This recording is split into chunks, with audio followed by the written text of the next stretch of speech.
has been a lot of conversation about how designers should be helping to design communities that are healthy.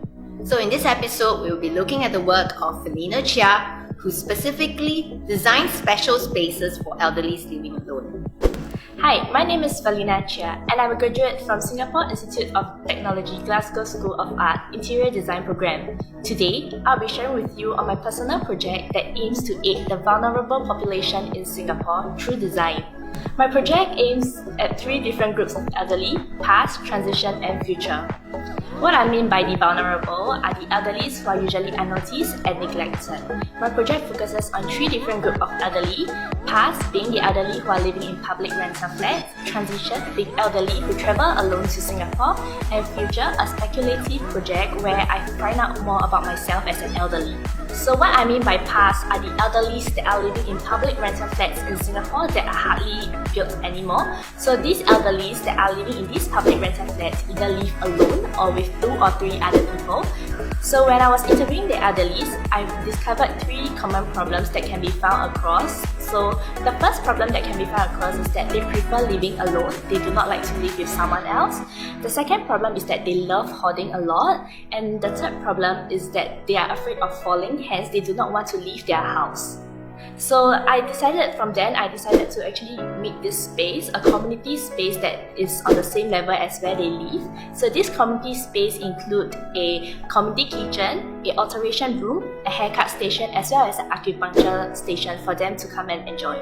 Project 2 is also known as Transition, where it focuses on the elderly who travel alone to Singapore. The reason why I decided to touch on this project is because when my parents, when we travel overseas, we usually feel lost when we have language barrier, etc. So I think this problem is almost the same as the elderly who are traveling alone to Singapore. Hence, I decided to use a space at Changi Airport Terminal 2 where the elderly can actually go to this small little space, a lounge and a one-stop service center to ask for help and to rest after their flight.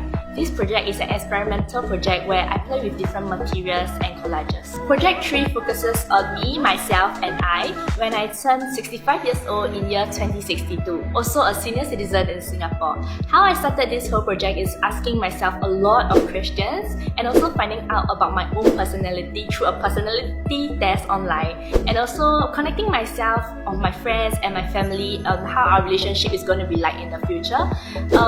One part of this project is where I focus on the items that I have chopped from my parents currently to move from my current home to my future home.